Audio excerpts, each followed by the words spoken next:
किती जरी लावल तू आभाळाला हात, चिंता तुझी मुक्कामाला त्याच्या काळजात.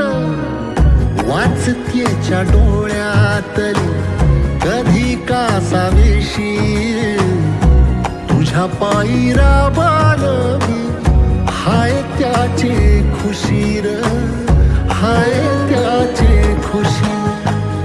घडीभर तू थांब जरा, ऐक त्याची धापर, लई अवघड हाय गड्या उमगाया बापर, उमगाया